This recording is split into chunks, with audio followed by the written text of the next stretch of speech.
Assalamualaikum warahmatullahi wabarakatuh. Alhamdulillahilladzi arsala rasulahu bil huda wa dinil haq liyudhhirahu 'ala dini kullihi wa kafa billahi shahida.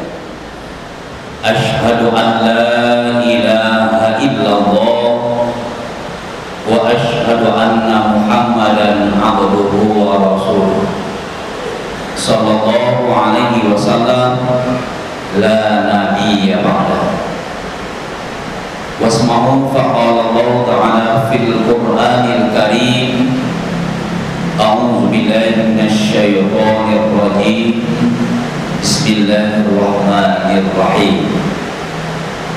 Laisu sawa'an min ahlil kitabi ummatun qa'imah yatluna ayatillah ana alaihi wa hum yasjudun yu'minuna billahi wal yawmil akhir wa ya'muruna bil ma'rufi wa yanhauna 'anil munkar wa yusari'una fil khairat wa ulaika minas sholihin.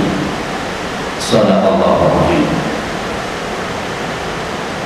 Bapak pengurus masjid yang terhormati, Bapak ibu jamaah sholat tarawih yang dimuliakan Allah, anak kita, para pemuda kita yang kita banggakan dan kita sayang, kita bersyukur kepada Allah. Alhamdulillah sampai malam hari ini kita telah memasuki malam yang 10 terakhir Ramadan. Kita masih diberikan nikmat kesehatan dan kesempatan, nikmat iman dan nikmat persaudaraan. Dengan nikmat tersebut kita telah dapat hadir untuk melaksanakan sholat isya secara berjamaah. Kemudian nanti insya Allah kita akan sholat tarawih dan witir secara berjamaah. Mudah-mudahan rangkaian ibadah yang kita kerjakan malam hari ini mengantarkan kita semua kepada derajat la'allakum tattaqun. Amin ya rabbal alamin. Salawat dan salam kita sampaikan kepada Nabi besar Muhammad sallallahu alaihi wasallam. Allahumma sholli ala Muhammad wa ala ali Muhammad. Bapak ibu kaum muslimin dan muslimat jamaah tarawih yang dimuliakan Allah, judul dan berikan bahwa pengurus masjid kita yang kita bahas malam hari ini adalah kewajiban orang tua terhadap anak.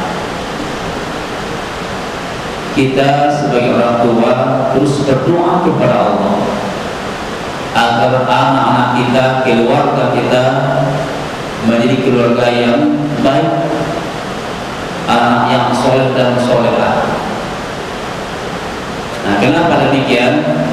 Karena memang harapan kita nanti kita akan dikumpulkan kembali oleh Allah di suatu tempat, yaitu di surga adil. Kalau kita adalah keluarga yang soleh dan solehah.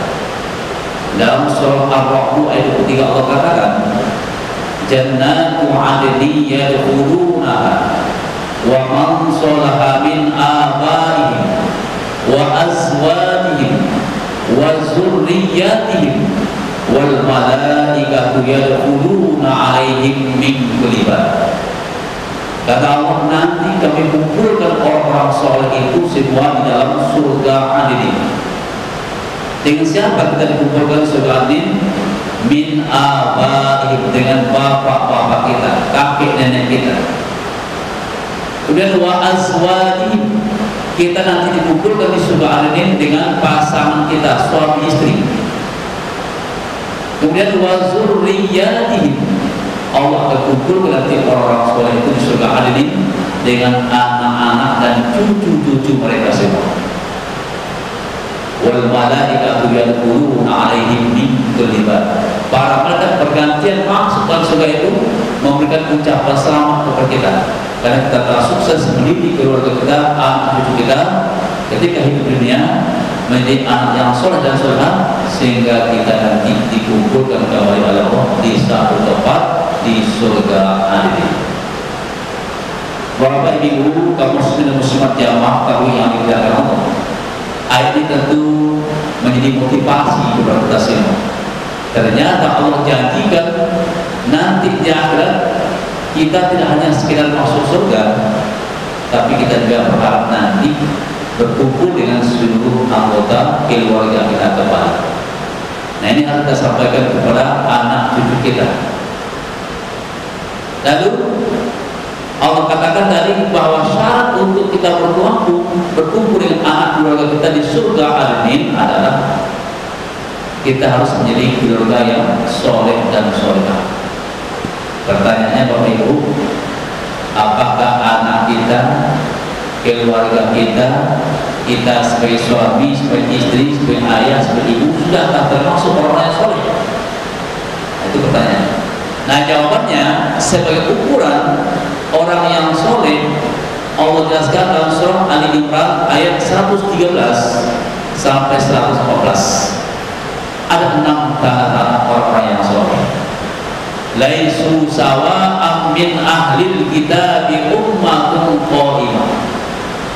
Tanda orang yang soleh, pertama dia selalu bersikap jujur, bersikap benar, tidak berbohong, tidak berdusta. Kejujuran modal pertama untuk jadi orang-orang yang soleh. Kalau berbohong anak kepada kita, berbohong suami kepada istri, juga sebaliknya, berarti kita tidak memenuhi syarat jadi keluarga yang soleh. Karena syarat pertama kejujuran dan kebenaran. Maka Allah tegaskan dalam surah At-Taubah ayat 119, ya ayyuhalladzina amanu taqullaha wa kunu ma'as shodiqin. Hai orang yang beriman, bertakwalah kamu kepada Allah dan hendaklah kamu selalu bersama orang yang jujur, orang yang benar. Nah, kejujuran dan kebenaran merupakan syarat pertama untuk menjadi keluarga yang soleh. Yang kedua, yadruna ayatillah ana al-laili. Setiap malam kita membaca Al-Quran. Jadi di rumah tangga kita masing-masing terus diperdengarkan bacaan Al-Quran. Rasulullah berdoa kepada Allah, dan doa beliau itu diabadikan dalam surat Al-Furqan ayat yang ke-30. Apa bunyi doa Rasul kepada Allah? Yaitu beliau sangat mencemaskan dan mengkhawatirkan kita umatnya jika kita meninggalkan Al-Quran. Nah, makanya kalau kita ingin jadi keluarga yang soleh, mari kita selalu membaca dan memahami Al-Quran. Bunyi doa Rasul kepada Allah adalah wa qala Rasul ya Rabbi inna qaumi ittakhadhu hadzal Qur'ana mahjura. Ya Allah, ya Tuhan, kata Rasul, aku sangat khawatir ya Allah, saya sangat cemas ya Allah jika nanti sepeninggalku umatku mengabaikan Al-Quran, umatku meninggalkan Al-Quran. Nah, itu yang cerita Rasulullah. Nah, sementara tadi kita ingin berkumpul dengan keluarga di surga adil, syaratnya adalah harus selalu membaca Al-Quran. Bila Al-Quran kita tinggalkan, jangan harap kita akan mendapatkan berikan orang yang soleh. Nah, sehingga kekhawatiran Rasul itu Bapak Ibu hari ini terbukti. Ada 3 kelompok umat Islam dalam mensikapi Al-Quran. Pertama, bersikap primitif, berbahan kuno dan belakang, tradisional. Apa cirinya? Dia jadikan Al-Quran, dia ambil ayat-ayat tertentu yang telah dalam Al-Quran untuk sebagai jimat, penangkal. Digunting ayat itu nanti bubur dengan kain hitam, diikatkan ke lengan, diikatkan ke pinggang untuk jadi jimat. Itu orang primitif. Itu telah meninggalkan Al-Quran, bahkan melecehkan Al-Quran. Kalau dipakai di lengan, dikatanya ke pinggang, itu tak mampu dibawa. Kata-kata sampai mati. Masuk WC dibawa, ya, mandi pun dibawa, sehingga terus ya menempel Al-Quran yang dia ikatkan ke lengan dan ke pinggang. itulah orang primitif. Bahkan ada yang dipancangkan di sawah di ladang. Itulah nasihat Al-Quran bagi mereka. Ini yang diceritakan Rasulullah. Nah, jika ada keluarga yang meninggal, sibuk dia mencari Al-Quran, pinjam ke tetangga, tapi guna Al-Quran untuk ditaruh dekat jenazah, disusun rapi-rapi di dekat jenazah. Sementara dia meratapi jenazah, menangis bersama-sama. Nah, itulah orang primitif, orang terbelakang, orang kuno dalam mensikapi Al-Quran. Yang kedua, bersikap fanatik, tapi fanatiknya keliru. Dia hanya fanatik terhadap surat-surat tertentu seperti surat Yasin. Asal orang kami baca Yasin. Begitu selesai, tunggulah hari Kamis berikutnya. Hanya bacanya surat Yasin. Padahal Yasin adalah salah satu surat dari Al-Quran yang berjumlah 114 surat. Salah satu surat Yasin. Nah, kalau hanya Yasin saja yang dibaca, berarti kita tidak mengikuti apa yang dikatakan Rasulullah. Membaca Al-Quran itu kata Rasul secara terbuka, secara berkesinambungan, mulai surah Al-Baqarah, Al-Baqarah, Ali Imran, An-Nisa, Al-Maidah, terus sampai surat An-Nas. Lebih-lebih di Ramadan kita harus hafal maksimal 1 kali selama bulan Ramadan. Kalau kita ingin termasuk orang-orang soleh, jadi orang soleh telah dia selalu akrab dengan Al-Quran, membaca Al-Quran. Yatluna ayatillah ana al-lail. Setiap orang dia baca Al-Quran. Sampai dia baca, dia pahami, dia amalkan. Lalu yang ketiga, ada kelompok yang bersikap rasional, objektif. Betul-betul Al-Quran dia juga sebagai sumber segala-galanya, sumber akidah, sumber ibadah, sumber hukum, sumber amalan, dan sebab ilmu pengetahuan dan teknologi. Semua ada dalam Al-Quran. Nah, inilah kelompok yang benar, sehingga dia buktikan orang yang beriman kepada Al-Quran, dia mampu membaca dengan benar dan baik, dia mampu menerjemahkan, dia paham isinya, dia amalkan kehidupan, dan dia sampaikan kepada lain. Sehingga kata Rasulullah, khairukum man ta'allama Al-Quran wa 'allama. Sebaik-baik orang-orang yang mempelajari Al-Quran dan mengajarkan Al-Quran kepada yang lain. Nah, inilah yang terbaik. Bapak Ibu kaum muslimin muslimat jamaah kaum yang dimuliakan Allah. Lalu yang ketiga, tanda orang yang soleh adalah wahum yasjudun, senantiasa sujud kepada Allah. Kalau yang wajib Bapak Ibu, berapa kali sujud kita kepada Allah semalam? 34 kali. Karena sholat wajib kan 17 rakaat. 1 rakaat 2 kali sujud. 17 kali 2 34. Nah, itu yang wajib. Nah, orang yang soleh tidak hanya sholat wajib saja, dia berbanyak sujudnya dengan sholat rawatib, tahajud, duha, Ramadan, sholat tarawih, witir, dan banyak sholat lainnya. Sehingga tercermin pada dirinya tanda orang yang baik itu adalah mereka bersikap rendah hati, tawadhu, tidak sombong. Inilah tanda orang yang soleh, sujud kepada Allah. Kemudian yang keempat, yu'minuna billahi wal yawmil akhir. Orang yang soleh selalu mantap imannya kepada Allah dan hari akhirat. Nah, artinya Bapak Ibu, apa yang sudah kita lakukan selama Ramadan ini, di setiap hari kita mampu menjaga ibadah puasa kita. Sekalipun kita sendiri di rumah, kita tidak mau membatalkan puasa kita. Kenapa? Karena kita yakin ada Allah yang melihat, ada malaikat yang mencatat. Sehingga kita berhati-hati menjaga seluruh panca indera kita supaya tidak merusak ibadah puasa yang kita lakukan. Nah, nanti itu menjadi kebiasaan kita setiap hari. Yakin bahwa dimanapun kita berada ada Allah yang melihat, ada Allah yang mengetahui, ada malaikat yang tugas Allah mencatat, dan mereka merupakan amal baik kita. Jika kita berbuat baik dicatat oleh malaikat ratib. Jika kita berbuat dosa, kesalahan dicatat oleh malaikat atid. Ini yang saya yakin, itu semua jadi bukti nanti di akhirat dan nanti ada yaumul hisab, hari perhitungan, ditimbang pahala, ditimbang dosa. Inilah catatan. Nah, sehingga nanti di akhirat kita jangan termasuk orang yang menyesal jika banyak dosa dan kesalahan kita. Karena dalam surah Sajadah Allah katakan, walau ta'udhu mujrimuna isuruhum inda rabbihim rabbana absarna wa sami'na farji'na na'mal shalihan inna muqinun. Itu penyesalan orang yang banyak dosa dan tindakan. Ketika dia dihadapkan kepada Allah, dia tertunduk, wajahnya pucat, badan menggigit ketakutan. Kenapa? Karena saat dia melihat neraka, dia lihat dengan matanya, dengan telinganya, teriakan berpikir orang di dalam neraka. Lalu apa katanya? Farji'na na'mal shalihan. Ya Allah, kembalikan saya ke dunia.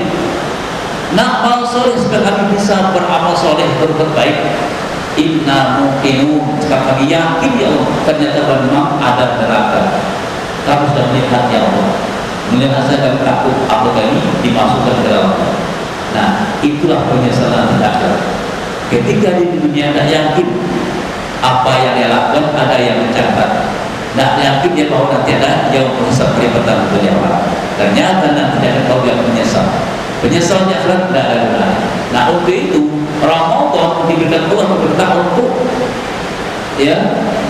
menghapus dosa-dosa kita dengan perbanyak istighfar, bertaubat, minta ampun kepada Allah. Maka disebut Ramadan dengan syahrul taubah, bulan taubat, bulan maghfirah, bulan maghfirah. Perbanyaklah minta ampun kepada Allah. Jangan nanti kita termasuk orang yang menyesal di akhirat. Maka yakinlah bahwa dimanapun kita berada, Allah yang melihat, ada malaikat yang mencatat setiap perbuatan kita. In ahsantum li anfusikum wa in asatum falah. Jika kita berbuat baik, dibalas dengan kebaikan di dunia maupun di akhirat. Jika kita berbuat kejahatan, dibalas dengan siksa, baik di dunia ataupun di akhirat. Lalu yang kelima, tanda orang yang soleh adalah wa ya'muruna bil ma'ruf wa yanhauna 'anil munkar. Orang yang soleh itu punya kemauan, punya kesungguhan untuk menegakkan amar ma'ruf nahi munkar. Nah, kita sebagai orang tua wajib berpesan kepada anak kita, jangan biarkan anak kita mengabaikan ibadah sholat, berbuat kemungkaran. Ingat terus, ini kewajiban kita. Kalau tidak, nanti Bapak Ibu, kita tak jadi masuk surga. Walaupun amal banyak. Kenapa nanti protes oleh anak? Ya Allah, saya tak rela orang tua saya masuk surga, sementara kami yang belum masuk ke neraka. Kenapa? Dia dulu ketika dunia tak maksimal mengajarkan kami. Dia acuh tak acuh terhadap apa yang kami lakukan. Kami berbuat maksiat, dia biarkan. Kami tak sholat, dia biarkan. Nah, itu nanti diprotes. Nah, makanya kita mari bersungguh-sungguh mendidik, mengarahkan anak kita untuk kita berbuat baik. Kita mulai dari keluarga kita, suruh mereka berbuat baik, cegah mereka berbuat kemungkaran. Inilah tanda orang yang soleh, yang punya kemauan menegakkan amar ma'ruf nahi munkar. Allah pun jamin orang yang menegakkan amar ma'ruf nahi munkar itulah orang yang beruntung. Dalam surat Al-Imran ayat 104 Allah katakan, wal takum minkum ummatun yad'una ilal khair wa ya'muruna bil ma'ruf wa yanhauna 'anil munkar wa ulaika humul muflihun. Adalah ada di antara kamu, kata Allah, seluruh umat yang menyuruh orang berbuat baik, mencegah orang berbuat munkar. Bila itu yang terangkan Allah, wa ulaika humul muflihun, pasti beruntung, pasti sukses, pasti menang. Bapak Ibu kaum muslim dan muslimat jamaah tahu yang dimuliakan Allah. Terakhir, syarat untuk jadi orang saleh adalah wa yusari'una fil khairah. Segera berbuat baik, jangan ditunda-tunda kebaikan. Karena besok belum tentu tak ada kehidupan. Kadang kita Bapak Ibu, karena godaan dunia, godaan syaitan, kita suka menunda kesempatan ibadah, melalaikan ibadah. Karena iblis memang sangat licik, iblis sangat pintar untuk menggagalkan kita dalam ibadah. Nah, ini kan kita sudah masuk 10 akhir Ramadan. Iblis tahu dia ada satu malam yang istimewa yang terdapat di 10 akhir Ramadan. itu malam Lailatul Qadar. Maka dia berupaya untuk menggagalkan itu. Dia goda kita. Nah, sehingga ada yang sibuk ibu-ibu di rumah bikin kue persiapan lebaran, sehingga ada datang ke masjid. Kalau bapak sibuk mencari pakaian lebaran untuk anak dan keluarga, sehingga ada datang ke masjid. Nah, padahal Rasulullah menganjurkan di sebuah akhir malam kita berbanyak iktikaf, berbanyak baca Quran, berbanyak zikir Quran, istighfar, sehingga kita mendapatkan malam yang istimewa, malam Lailatul Qadar. Apa istimewanya? Khairun min alfi syahrin. Ibarat kita lebih baik daripada 1000 bulan. 1000 bulan kita jadikan tahun itu kurang 83 tahun. Luar biasa. Inilah kesempatan kita yang hanya terdapat di bulan Ramadan. Iblis akan terus menggoda kita sehingga peluang-peluang ini akan digagalkan. Nah, disinilah letak jihad kita, kesungguhan kita mengisi malam Ramadan beberapa 10 tahun ini dengan ibadah yang maksimal. Ada 3 tingkatan kebaikan yang harus dilakukan. Pertama, berbuat baik kepada diri sendiri. Yang kedua, berbuat baik kepada keluarga kita. Yang ketiga, berbuat baik kepada masyarakat kita. Inilah kebaikan yang harus kita segerakan. Karena inilah 3 tingkatan kebaikan dan muratibul amal, 3 tingkatan amalan kehidupan kita. Nah, jika ini bisa kita penuhi 6 syarat ini, maka di 7 ayat 114 mengatakan wa ulaika minas sholihin, itulah dia orang-orang yang soleh. Ketika syarat yang terpenuhi, kita disebut orang-orang soleh, maka nanti janji Allah di ayat 23 surat Ar-Ra'd, kita akan dimasukkan dalam surga bersama keluarga kita, anak, cucu, menantu, ayah, ibu, kakek, nenek. Alam bahagia nanti di surga ada. Inilah kewajiban kita, ingatkan terus anak keluarga kita, jangan kita biarkan mereka lalai kepada Allah, jangan kita biarkan mereka tidak merasakan ibadah dan ketaatan kepada Allah. Karena harapan kita nanti tidak hanya sekedar masuk surga, tapi kita berharap berkumpul dengan keluarga yang kita cintai di surga ada. Insya Allah ini ada wujud kita bersungguh-sungguh untuk melaksanakannya. Demikian, mudah-mudahan bermanfaat. Banyak